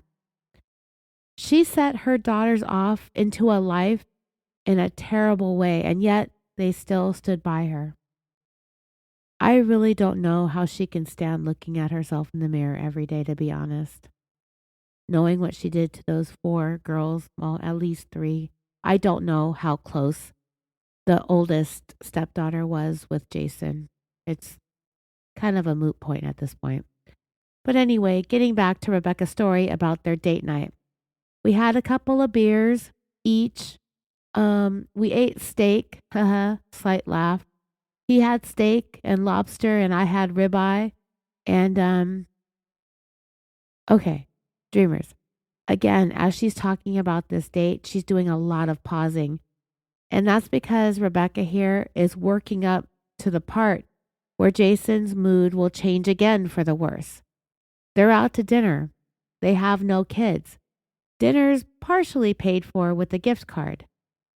He's with his wife, who he's created a beautiful family full of daughters with. They're having a couple of beers. It's the last weekend of summer vacation. I mean, to me, it really sounds like a setup for a beautifully wonderful night. I want a night like that at the end of summer, you know? It really sounded nice. But Rebecca needed the night to end up unnice. And it has to be all Jason's fault if this is going to turn into her shooting Jason to death into self-defense. So what Rebecca's doing here is she's winding up for that to happen right here as she continues. So she had the ribeye and then she paused because she's got to choose her words so very carefully. She's fixing to have Jason ruin their night. So she next says, quote, and there was a guy and a girl that had come up and I don't know who they were, but I guess they knew him through work and he was talking to them. And the detective cut her off and asked, where does he work at? And Rebecca replied, he works at Bob Tyler, which is a Toyota dealership in Pensacola, Florida. He's a body shop manager there. And he introduced, hey, I fixed their cars or something. And I heard her say something about fixing the car and the guy. And, I was just talking and hey, dreamers. Dreamers. There's something so weird about the way Rebecca says things. The way she goes on about this is so strange that it feels really made up and rehearsed in her own mind. So when it came out of her stupid mouth, it didn't sound right to me. But she's sitting there and she quotes herself talking to these two people that she doesn't know. So she makes her voice more high-pitched as she imitates the supposedly friendly manner in which she spoke to these strangers. All of this would be totally unnecessary, but she will use this interaction to further the notion that Jason's mood was bad and it was only getting worse with every interaction. It doesn't make any sense to me, but anyway, Rebecca upped the pitch of her voice and said, and the guy and I was just talking, hey, how you doing? I was in a good mood. That's exactly how she said it. All three parts of that statement that she just quoted herself saying, hey, how you doing? I was in a good mood. She forgot to turn off her high-pitchy voice when she tried to describe her mood in the moment. She included it in her quote as if it was something she had spoken to the other person. Again, listen, hey, how you doing? I was in a good mood. It's almost like she needed to tell everyone, including the people that she was talking to in the event they became witnesses, right? What Rebecca meant to say was she was just talking to these people and she said to them, hey, how you doing? And then she meant to tell the detectives that she was in a good mood. But instead of doing that, she included it in her quote. It almost feels like in her head, she's trying to not only say something to these strangers, but also in her mind, she's telling herself, be in a good mood, be in a good mood, be in a good mood, so that she can remind herself or have them thinking that, hey, yeah, we saw her and she seemed to be in a good mood without having to tell them, remember when you saw me, I'm in a good mood, right? Because they're going to get called to testify at a trial if there were to be one, which there wasn't. And you heard me say in my high-pitchy, happy voice that I'm in a good mood, right? Can't you see that right now as I'm sitting here talking to you, planning to shoot Jason in a couple hours? That I'm the one in the good mood, not him. So when he winds up dead, it's not because I was in the foul mood. Can't you see from the happy tone of my voice when I'm telling you that I'm in a good mood when that was supposed to be part of my inner dialogue, but because I'm trying to control and shift the narrative, all that accidentally slipped out. You ought to listen to it, dreamers. If you have a chance, this is around the 9-minute and 10-second timestamp of the YouTube link that I will put in the show notes. Hey, how you doing? I was in a good mood. Remember earlier in the night before I shot Jason? Hey, don't forget, I was in a good mood, wasn't I? Yeah, baloney. She didn't say it to them. She meant to say it to the detectives. But just seconds later, just like that, Rebecca will begin to describe how Jason becomes angry. Like absurdly angry over something seemingly so petty. In fact, so petty that I don't even believe any of what she had to say about it. I'm not saying that it didn't happen. I do believe something went sideways, but not in the way that Rebecca is about to describe. After she accidentally quoted herself saying, and I was in a good mood, instead of reverting out of her fake-ass, high-pitchy, friendly voice to tell these detectives that she was in a good mood in the moment, even she realized how stupid she sounded and forgot to shut off her fakery. So she paused, realized how dumb that was, and then carried on with, anyway. She continued from there. Anyway, they went to sit down, and he said, cue the dramatic vocal fry, and he said I embarrassed him. She paused to allow for the detectives to have a reaction like, oh my God, what in the world did you say or do that embarrassed him so? How ridiculous of Jason. Why is he so sensitive? You're out, having a good time, having a couple of beers, run into some couple he knows very casually through having serviced their vehicle, so it's not like they're the best of friends or anything, yet she embarrassed him. She said they went to sit down and he said I embarrassed him. Paused for a reaction, didn't get one, and then said, so that was the start of it. Paused again. He said I embarrassed him. And her vocal fry was so strong in these last couple of statements that, I don't know, it just is the tone, the way that she says it. You know, she's just trying to add an extra little something to what she's saying just to add some believability to it. And it just ain't working. Rebecca paused again, so the detective, I think, is getting really bored and fed up with their fake-ass story. He decided to go ahead and play along as best as he could fake it and said in the most unenthusiastic tone I've ever heard, considering they're talking about a man whose mood was getting incrementally worse and worse throughout the night. And instead of wanting to understand how this shooting all came about, all the detective said after she paused for the third time was, "You say why?" That was it. That was all that Detective Heath had. That's all he could muster. When she said that she embarrassed him, that he told her she embarrassed him, all he could say was, "You say why?" And Rebecca replied, and she has her strong vocal fry again. Well, because I was bringing up, do you have kids? I was questioning them. And I was like, okay. She laughed again because I think she's realizing that the moment the words actually cross her lips, that she and this whole story are just ridiculous. Really dumb. And it sounds dumb. And now that she's hearing it out loud, she's realizing it. The detectives might as well have been eye rolling and thumb twiddling. Their lack of reaction is just so loud. But Rebecca carried on. I mean, that's just me, right? And the detective, deciding to give Rebecca a little bit of validation, replied, "You're just making conversation, basically." Rebecca replied, "I don't know these people. I was just trying to be nice, talk to them since he introduced them. I mean, they were behind us. We were sitting at the bar. They were sitting on this side of him. So it wasn't like I was having a..." She paused So the detective filled in and said, a face-to-face conversation or something.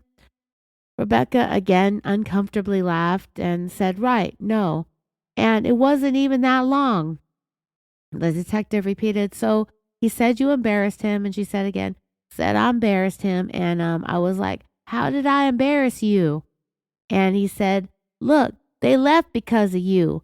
And they were sitting in, and I said, well, maybe they went to go sit down because they wanted to order because they were sitting at the bar too. And they didn't seem, I didn't get that impression. So I was just like, you know what? I'll be out. So I left. I went out to the car. He came out. He paid the bill, I guess, and then came out. It wasn't long. So, this story, wow. I really wish I knew what actually happened and how Rebecca managed to twist this casual run in at the bar inside the Outback into a situation that sent Jason into such a hissy fit that Rebecca actually had to leave the restaurant. Like, seriously, did she think that this would really make plausible sense? He got to that level of mad because she asked his associate from work if they had kids. I don't believe it happened that way, that she described it at all. First off, before I even get to how Rebecca said Jason got mad because he was embarrassed, can we all for a minute just acknowledge the fact that Rebecca here is describing this argument a mere 4 minutes after she adamantly announced to the detectives that, quote, we were not fighting, okay? Literally, I did math again. I know that's my brain was getting fried at this point, but I still managed. 4 minutes passed since she said that they were not fighting. So now they're fighting in a restaurant to the extent that she actually walks out. I don't think I ever stormed out of a restaurant because of a fight to go wait in the parking lot. And if I did, I wouldn't wait for him at our vehicle to go home either. If it's bad enough to walk out of a restaurant, I would walk out and find a way home. Actually, no, I'd for sure do that. Because if I wait around, that opens up the opportunity for him to drive off without me. And I'm petty enough to not let that happen. I'd be like, oh, no, you're not. I'm the one storming away. Damn it, not you. Then, guys, you're supposed to come after us, apologize, and try to coax us back into the car so you can go ahead and tell us how wrong you are. I mean, you guys could let us march ourselves all the way home, but you know that that's going to be more problems for you when we get home, right? I'm just saying. But Rebecca here, I don't know what happened, but I do suspect that there are some nuggets of truth in that story of hers. I think that someone got irritated, and it was probably Rebecca. She's the one who had her mind on murder and murder on her mind that night. I think she's the one that got mad and marched off ahead of Jason out into the parking lot. Why is he the one that got mad and she's the one storming off? That's like the opposite of what happens. I think that she probably said something stupid or insulting or judgmental to these people that started talking to Jason, and maybe they irritated Rebecca for even coming up to Jason in the first place. She might have been saying something to him and they interrupted. Maybe Jason's full attention went to this other couple that he casually knew from his place of work, and that annoyed her. Maybe they gave her a look or a tone or some kind of body language that was rude or something that she perceived as rude. Maybe she made some sort of snide remark. I don't know. But I do think that Rebecca did something that did embarrass Jason, but it wasn't her asking whether or not they had kids. Think about that, dreamers. Jason was a 42-year-old guy with 4 daughters. And there's something to be said about a girl dad, right? They are a proud bunch, happy, understanding, tolerant, loving. And they're usually wrapped around the fingers of their little girls. I highly doubt that Jason got mad because Rebecca asked if they had kids. That's why I don't believe her story, based on what I know of dads. I think that Jason called Rebecca out on something that she said. Maybe she was trying to be funny or social and it didn't land, and that embarrassed him. Whatever it was, I think he said something to her, and then that set her off, and then she was the one that stormed out of the parking lot mad. She didn't storm away calm. She didn't leave her angry husband in the restaurant. She was the mad person is the one that does the storming, not the calm person. I could just see Jason rolling his eyes, paying the bill with the waiter, having to follow her out to the parking lot, trying to calm her ass down so they could go home. I think she's irritated because she has a plan. Whatever the motive, Rebecca has her plan, and she's picking the fight to make it happen. So now, just 4 minutes after we were not fighting, Kay, they were actually fighting. And Rebecca will actually admit to this. She even thought about not saying that they were arguing in the next thing that she says in her interviews with these detectives. Rebecca stated, quote, "It wasn't long. We drove home and he and I were having an argument." Rebecca here, Dreamers, was about to say conversation. I know that she wanted to stay away from the fact that they were fighting. But at the same time, she needed there to be a conflict for her to be able to shoot him, right? So she stopped herself mid-word when she was about to describe this as a quote-unquote conversation. She corrected herself immediately and said an argument. So her whole quote at this point was, "It wasn't long. We drove home and he and I had an argument, about why did I embarrass you?" That's what she said about why did I embarrass you. Rebecca really couldn't come up with anything realistic that was said in this conversation or this argument, whatever she wants to call it. I'm pretty sure it was just a conversation because that was her initial instinct. I think people immediately go with what they mean to say, and if they correct themselves, they catch themselves in a moment, I'm not so sure that they were having an argument. They were probably having a conversation. She couldn't come up with anything more realistic that was said between the two of them, short of admitting what the actual interaction was about. If I had a dumb argument like this with my significant other, I would be able to recount the whole entire ridiculous thing word for word, because I wouldn't be able to get over how lame and petty the whole thing was. And I would use all of this back against him sometime in the near future and beyond. But Rebecca can't come up with any kind of dialogue to further her story because, for one, I don't think she wants to say what they really argued about or what they really conversated about. And two, Rebecca wasn't prepared. She just simply was not prepared for this line of questioning.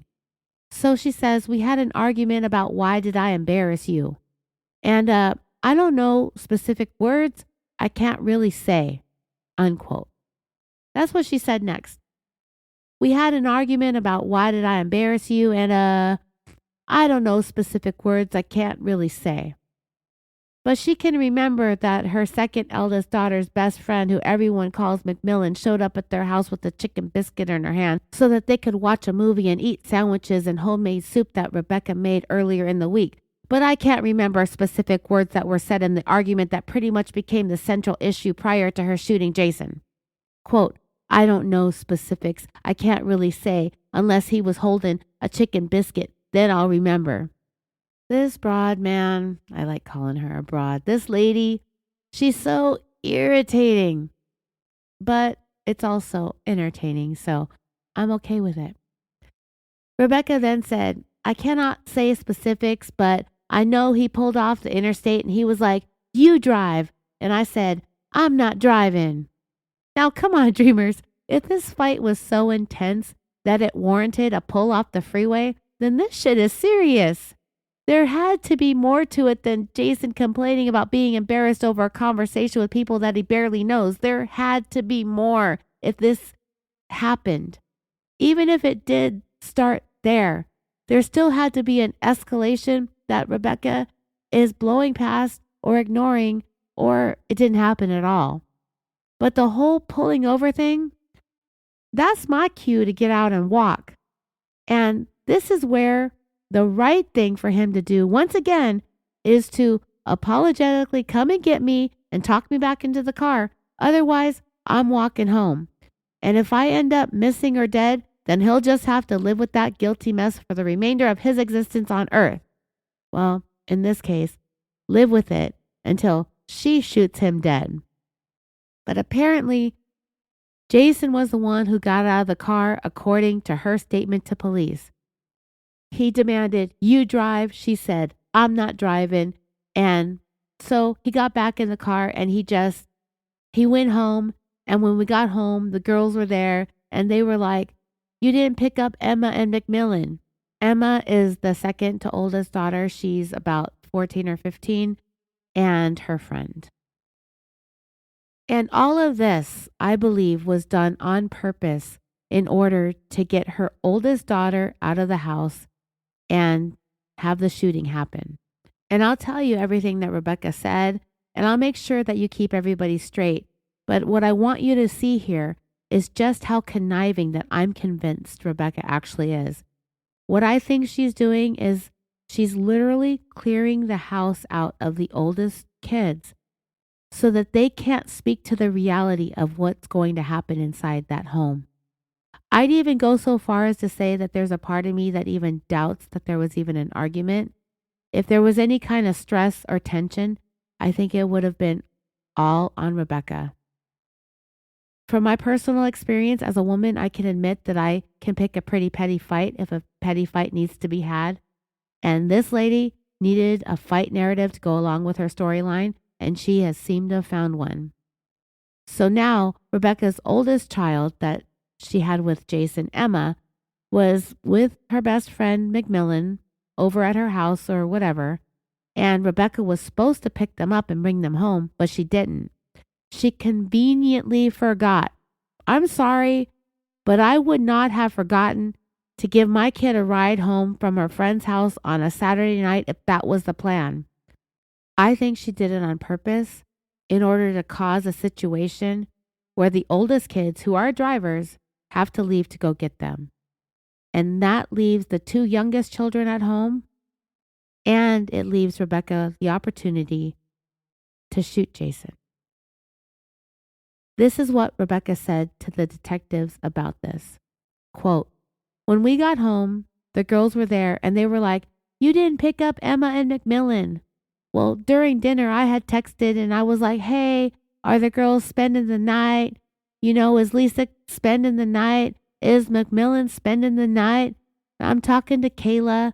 I don't have my phone with me, or I could show you the messages.'" So Kayla and Emma are the oldest of the four daughters. Lisa and Kayla are of drinking age, as Rebecca will soon mention, but everyone else are either underage or minors. And then there are the two youngest, JC and Riley. Rebecca will point out that JC is her 4-year-old, so I'm going to assume that since she introduced the kids in order of Kayla, Emma, JC, and Riley, that she listed them in order from oldest to youngest, right? Isn't that how it usually goes? I only have one kid, so introducing my child, there's no conundrum of what order I go in, because I only have one. So when Rebecca listed her kids at the beginning of her interview, that's the order she named them in. She will say, or she said at some point, that JC is 4, so I'm assuming Riley is under the age of 4, and both of those kids won't be considered reliable sources of information when it comes time for Rebecca to answer to the shooting of her husband.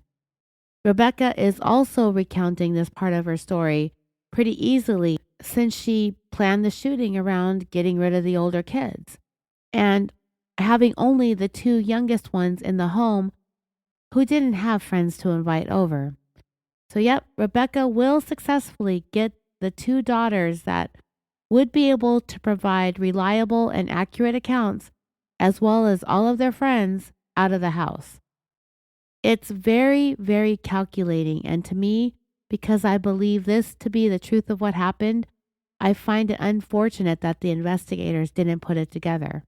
Circumstantial? Yes, but it's just as powerful as direct evidence. So, getting back to Rebecca's conversation with her oldest daughter, Kayla, Rebecca stated, and Kayla said, "Oh, yeah, McMillan really wants to stay. She's going to call her mom." Well, she had her mom's van. It's a minivan. They have a big family. So I was like, well, she needs to take the car home. I can always pick her up. Well, I never checked my phone before we got home to see if I needed to pick her up. I didn't get a response. So when I got home, they were like, "Where's Emma and McMillan?" Another uncomfortable giggle. Okay, so Rebecca straight up just contradicted herself in a matter of 2 seconds right there when she said, "I never checked my phone before we got home," and she said, "I didn't get a response." When you have kids, you check your phone and your text messages, period. And I'm especially sure that if you've got kids across a variety of ages and stages in life, you're going to be on your phone. She's got one adult kid in the military, another one that seems to be a teenager who's about to start driving, and two more who are in preschool or at least preschool age. And on this night, they know that one of them needs a ride. And you're out on the town with their dad. Of course, you're both going to be checking your phones periodically. And that's why I think this was on purpose. Forgetting to pick up the kid, quote unquote, forgetting. But at the same time, Rebecca has to say what she can to make sure that this whole thing doesn't feel like a setup. Sometimes these things between spouses happen in a second-degree murder type of way, but in this case, with Rebecca, I don't see it that way at all. Okay, so we're 2 hours and 6 minutes into this episode, and we're only about 11 minutes into the video. I'm going to try to pick up the pace a little bit. This was the first episode, and I haven't been recording in a while. And at this point, it's on Tuesday, it's after 9 o'clock, and I'm starting to feel tired. And I probably sound like that. I've had to pause and stop many times because in the mornings when I record, I'm usually pretty with it. But tonight, I'm tired. So this is going to turn into probably 3 or 4 parts. I don't know. When I cut what I've written so far at this point, right now, full disclosure, I'm reaching the end of part 3 in my writing. So let's just say 4. I don't even want to tell you what timestamp I'm at in the video because I'm going ridiculously slow. It's just because I find this lady so interesting and fun to talk about. If she were boring, I wouldn't have anything to say, you know? But anyway, we'll go ahead and pause the story here, and I'll pick it back up from where Rebecca had begun orchestrating the evening into a way where she's going to be able to get the older kids out of the house for a time period, leaving only the 2 toddlers, a little bit older than toddlers, in the house when the shooting actually happens. It's a ploy to eliminate the possibility of having reliable witnesses in the house to contradict her story that she is going to create in order to frame Jason's shooting as an act of self-defense. So I hope you're following me along here because this is a theory that I'm making up and I have really nothing to back it up but my own opinions. So everything I say has to be taken with a grain of salt. I could be wrong, but I don't care. I'll be back with the second part of our analysis of this interrogation of Rebecca Rogers. Don't forget to join the Facebook discussion group, follow the Facebook page, follow the show on Instagram, X, leave some nice reviews. Oh, and also do it for the oil shop too. Follow the oil shop's Facebook page. Leave me some comments, interact with my social media. It helps with the advertisements and the algorithms and all that stuff. Also, I don't want you to leave reviews if you haven't really visited the shop, but I can't stop you if you accidentally leave a review. And of course, consider supporting this podcast on Patreon. It's how I keep the lights on and I keep my dogs full and happy. Thank you again so much for listening. And as always, God, I'm tired. Take care, be safe, and sweet dreams.